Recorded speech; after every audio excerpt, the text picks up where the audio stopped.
Hi my dear final students, మీకు unit 2లో first half అయింది. సెకండ్ హాఫ్ వచ్చి మీకు ఎలక్ట్రోమాగ్నెటిక్ ఇండక్షన్.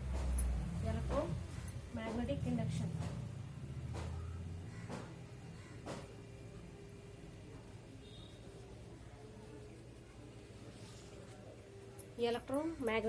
ఇండక్షన్ ఓకేనా.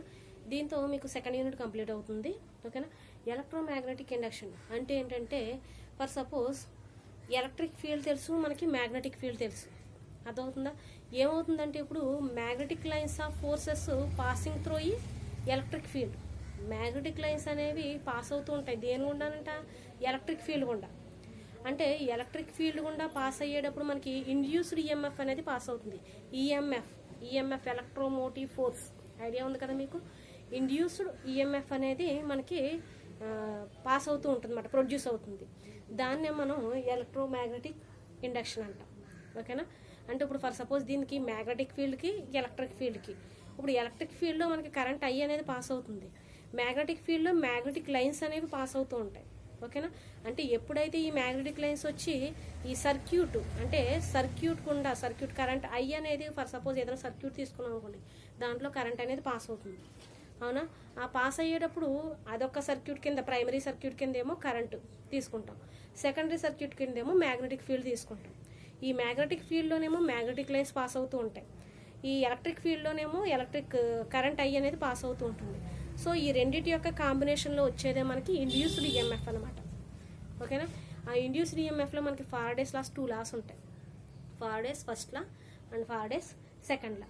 ఫారడేస్ ఫస్ట్ లా ఏంటంటే, when a magnetic lines are passes through a circuit, అంటే magnetic lines circuit ఒకే దాంట్లో connect అయ్యి ఉంటాయి అన్నమాట.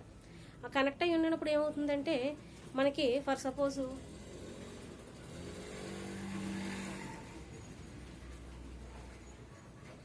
పాజిటివ్ నెగిటివ్ ఒక బ్యాటరీ తీసుకున్నాం. ఇది positive negative, this is the battery. ఇది ప్రైమరీ సెల్ కింద తీసుకుని, this is the primary cell ఓకేనా. దీంట్లో ఫ్లో అయ్యే కరెంట్ వచ్చి I. This is the electric field.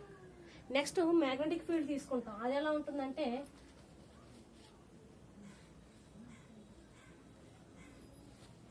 Magnetic ఫీల్డ్లో డిఫ్లెక్షన్స్ వస్తాయి కదా, గాల్వానోమీటర్ ఐడియా ఉంది కదా మీకు. సో ఆ గాల్వానోమీటర్ కనెక్ట్ చేస్తాం దీనికి. అది సెకండరీ. ఇది ప్రైమరీ సెల్, ఇది సెకండరీ సెల్.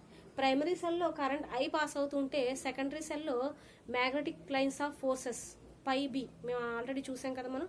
పై బి అనేది మ్యాగ్నెటిక్ లైన్స్ ఆఫ్ ఫోర్సెస్. దీంట్లో వచ్చేది ఏంటంటే పై బి ఓకేనా. So this is the induced EMF ఓకేనా. దీంట్లో 2 లాస్ ఉంటాయని చెప్పాను. First law Faraday's first law and second one is Faraday's second law ఓకేనా. చూడండి అవి. Faraday's first law, whenever magnetic flux is connected in the circuit, an induced EMF is developed. ఎప్పుడైతే మనం magnetic flux అనేది సర్క్యూట్లో connect చేసామో, దాంట్లో ఏమవుతుందంటే induced EMF is produced on that circuit. Faraday's second law ఏంటంటే, the induced EMF is directly proportional to the rate of change of magnetic flux. The induced EMF is directly proportional to the rate of change of EMF, అంటే the rate of change of magnetic flux. Magnetic ఫ్లక్స్ని ఇక్కడ దేంతో define చేస్తాం మనం? Phi B అవునా. Phi B అనేది magnetic flux. అంటే induced EMF first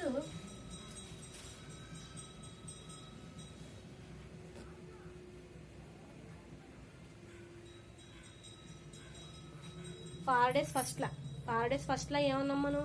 whenever the magnetic lines of forces passing through the circuit, magnetic lines of forces అనేవి ఈ సర్క్యూట్లో పాస్ అవుతూ ఉంటే కనుక మనకి ఇండ్యూస్డ్ ఈఎంఎఫ్ అనేది ప్రొడ్యూస్డ్ అవుతుంది.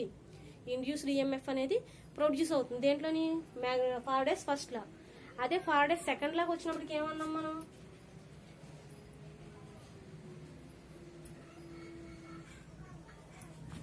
ఫారడేస్ సెకండ్ లా ఏమన్నాం? The induced EMF is directly proportional to the magnetic flux. అంటే ఇండ్యూస్డ్ ఈఎంఎఫ్ దాన్ని ఈతో డిఫైన్ చేసుకుంటాం. ఇండ్యూస్డ్ ఈఎంఎఫ్ దేంతో డిఫైన్ చేసుకుంటాం? ఈ. అంటే induced EMF is directly proportional to the magnetic flux. Magnetic flux ఏంటి మనకి? Phi B. మ్యాగ్నెటిక్ ఫ్లక్స్ ఏంటి మనకి phi B. So induced EMF is directly proportional to the magnetic flux. ఓకేనా, అంటే దీన్ని ఎలా రాసుకుంటామంటే మనం ఈ is equal to plus or minus D by DT of phi B.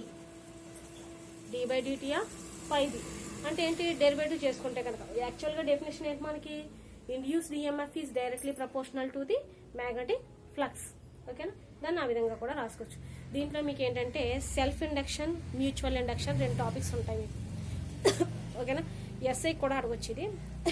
Self induction and mutual induction. First self induction ఏంటో చూద్దాం.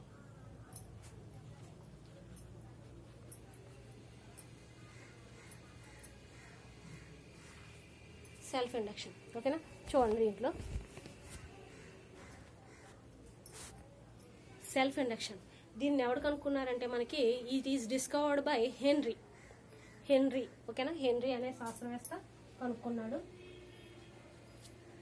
Henry, it is discovered by Henry. ఈ హెన్రీ కనుక్కున్నది ఏంటంటే మనకి స్టార్టింగ్ చెప్పాను ఆల్రెడీ, ఏంటి Faraday's first law second law base అయ్యే మనకి సెల్ఫ్ ఇండక్షన్ అనేది ఉంటుంది. ఓకేనా, సెల్ఫ్ ఇండక్షన్లో ఏమన్నాం, the current I passes through the circuit, the magnetic lines of forces induced in the EMF. ఓకేనా, దీంట్లో పాస్ అవుతూ ఉంటాయి. ఎప్పుడు మనకి మ్యాగ్నెటిక్ లైన్స్ ఆఫ్ ఫోర్సెస్ అనేవి సర్క్యూట్లో ఉన్నప్పుడు మనకి ఏం ప్రొడ్యూస్ అవుతాయి, ఇండ్యూస్డ్ ఈఎంఎఫ్ ప్రొడ్యూస్ అవుతుంది. ఆ సెకండ్ లాగా వచ్చేసి ఏమన్నాం, induced EMF is directly proportional to the phi B అంటే మ్యాగ్నెటిక్ ఫ్లక్స్. దీంట్లో ఏం చెప్తామంటే మనం ఫర్ సపోజ్ ఇప్పుడు ఏమవుతుందంటే మనకి కరెంట్ ఐ అనేది ఇంక్రీజ్ అయ్యింది అనుకోండి, టోటల్గా పై బి మ్యాగ్నెటిక్ ఫ్లక్స్ కూడా ఏమవుతుంది, ఇంక్రీజ్ అవుతుంది. అంతే కదా, ఎందుకనంటే induced EMF is directly proportional to the phi B. ఓకేనా, దాంట్లో పాస్ అయ్యే కరెంట్. సో ఐ ఇంక్రీజ్ అయింది అనుకోండి, ఐ ఇంక్రీజ్ అయితే ఏమవుతుంది, పై బి కూడా ఇంక్రీజ్ అవుతుంది. ఒకదానికొకటి ప్రపోర్షనల్ కాబట్టి మ్యాగ్నెటిక్ ఫ్లక్స్. అలా కాదు, ఐ డిక్రీజ్ అయింది అనుకోండి, ఐ డిక్రీజ్ అయితే ఏమవుతుంది, current phi B is also decrease. అంటే ఎప్పుడైతే మనకి కరెంట్ అనేది ఇంక్రీజ్ అవుతుందో మ్యాగ్నెటిక్ ఫ్లక్స్ కూడా ఇంక్రీజ్ అవుతుంది. అలాగే ఎప్పుడైతే మనకి కరెంట్ అనేది డిక్రీజ్ అవుతుందో మ్యాగ్నెటిక్ ఫ్లక్స్ కూడా మనకి ఏమవుతుంది, డిక్రీజ్ అవుతుంది. ఓకేనా, అంటే ఇప్పుడు ఏమని చెప్తాం మనం, current is directly proportional to the phi B, లేదా phi B is directly proportional to the current. అంటే దీన్ని బట్టి ఏం రాయొచ్చు మనం, phi B is proportional to I, magnetic flux is directly proportional to the I. ఓకేనా, magnetic flux is directly proportional to the I. ఇక్కడ proportional తీయాలనుకోండి, something constant ఏదైనా రాసుకుంటాం కదా. సో ఇక్కడ మనం రాసే కాన్స్టెంట్ ఏంటంటే phi B is equal to LI. Pi B is equal to LI, where L is the self induction constants. దీనికి యూనిట్స్ ఏంటంటే హెన్రీ, ఎందుకంటే దీనికి కనిపెట్టిన శాస్త్రవేత్తే, ఆ సైంటిస్ట్ యొక్క నేమ్లో ఫస్ట్ లెటర్ మనకి హెచ్, హెన్రీ కింద యూనిట్స్ దీన్ని పెట్టుకున్నాడు. ఓకేనా, so phi B is equal to ఏమొచ్చింది మనకి, ఎల్ ఇంటూ ఐ. ఓకేనా, అంటే ఇప్పుడు మనం ఏం చేస్తామంటే సెల్ఫ్ ఇండక్షన్లో మనకి ఇది వచ్చింది. ఇక్కడ ఎల్ అనేది ఏమని చెప్పాం, సెల్ఫ్ ఇండక్షన్ కాన్స్టెంట్ లేదా కోఎఫిషియంట్ ఆఫ్ సెల్ఫ్ ఇండక్షన్ అని తీసుకున్నా పర్వాలేదు. ఇప్పుడు తీసుకెళ్లి దీన్ని according to the Faraday's second లాలో దీన్ని సబ్స్టిట్యూట్ చేసుకున్నాం అనుకోండి.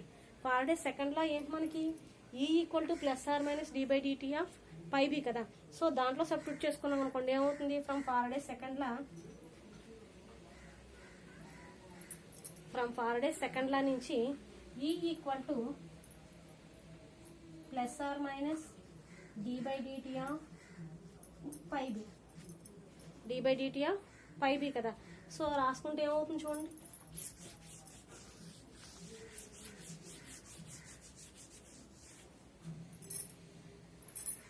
ఈ equal to plus or minus D by DT of phi B equal to ఏమొచ్చింది మనకి, ఇక్కడ సెల్ఫ్ ఇండక్షన్ నుంచి ఎల్ఐ కదా. సో ఇక్కడ పై బి ప్లేస్ లో ఏం సబ్స్టిట్యూట్ చేసుకోవచ్చు, మనం ఎల్ఐ సబ్స్టిట్యూట్ చేసుకోవచ్చు. అంటే ఏమవుతుంది, E equal to plus or minus D by DT of LI. ఓకేనా, ఎల్ అనేది కాన్స్టెంట్ మనకి. ఓకేనా, చెప్పాం ఆల్రెడీ, ఎల్ అనేది కోఎఫిషియంట్ ఆఫ్ సెల్ఫ్ ఇండక్షన్ లేదా self induction constant. So L constant కాబట్టి ముందు రాసుకుంటాం. సో ఏమవుతుంది మనకి, L plus or minus L into dI by dt. E equal to ఏమొచ్చింది మనకి, ఈ ఈక్వల్ టు ఏమొచ్చింది మనకి plus or minus L into dI by dt. ఓకేనా, ఇది సెల్ఫ్ ఇండక్షన్. ఓన్లీ మీకు 5 మార్క్స్ అడిగారు అనుకోండి, ఇంతవరకు రాస్తే సరిపోద్ది. ఓకేనా, ఏం రాస్తారు, self induction it is discovered by henry అని రాసి ఏం చేస్తారు, ఐఈస్ అంటే ఇక్కడ మనకి ఏమవుతుందంటే primary cell secondary cell. Primary సెల్లో మనం కరెంట్ ఐ అనేది ఫ్లో అవుతూ ఉంటుంది, సెకండరీ సెల్లో మ్యాగ్నెటిక్ ఫ్లక్స్ πB అనేది ఫ్లో అవుతూ ఉంటుంది. ఓకేనా, ఇప్పుడు ఏమంటాం మనం, induced EMF is directly proportional to the magnetic flux from the second law, Faraday second law, where I is increases, current I is increases, then totally πB magnetic flux is also increases, then I is decreases, magnetic flux πB is also decreases. So here πB magnetic flux is directly proportional to the I. ఇక్కడ proportional పోవాలంటే constant something ఏదో రాసుకుంటాం కాబట్టి ఇక్కడ L అని రాసుకున్నాం, where L is the self induction constant induced EMF. So ఇక్కడ from the Faraday second law ఏంటి మనకి, E equal to plus or minus D by DT of πB. ఓకేనా, πB ప్లేస్లో మనం ఎల్ఐ రాసుకుంటాం, ఎల్ అనేది కాన్స్టెంట్ కాబట్టి ముందు రాసుకున్నాం. ఓకేనా, ఇక్కడ వరకు రాస్తే కనుక మీకు సెల్ఫ్ ఇండక్షన్ కంప్లీట్ అవుతుంది. ఓకేనా, ఓన్లీ 5 మార్క్స్కి అడిగితే కనుక సెల్ఫ్ ఇండక్షన్ ఇంతవరకుతో సరిపోతుంది. ఓకేనండి, చూడండి, అర్థం కాకపోతే కనుక నేను మళ్ళీ చెప్తాను. ఓకేనా, నాకు ఇది కూడా అసైన్మెంట్ రాసి సబ్మిట్ చేయండి. ఓకేనా, దీంట్లో నెక్స్ట్ ఏముందంటే energy stored in a self induction ఉంది, దీని కంటిన్యూషన్. ఒకవేళ 10 మార్క్స్కి అడిగితే కనుక. ఓకేనా, energy stored in a self induction ఉంది, అది కూడా చెప్తాను నెక్స్ట్ క్లాస్లో చూడండి. ఓకేనా, అర్థమైంది కదండి అందరికీ. డయాగ్రామ్ కంపల్సరీ వేయాలి, డయాగ్రామ్కి నెక్స్ట్ అలాగే డెరివేటివ్ పార్ట్ రాసి మీకు థియరీ నేను చెప్పింది అర్థమైంది కదా ఆల్రెడీ, ఆ విధంగా రాసుకుంటే మీకు సరిపోతుంది. ఓకేనండి, చూడండి, నాకు క్వశ్చన్ రాసి వాట్సాప్ చేయండి.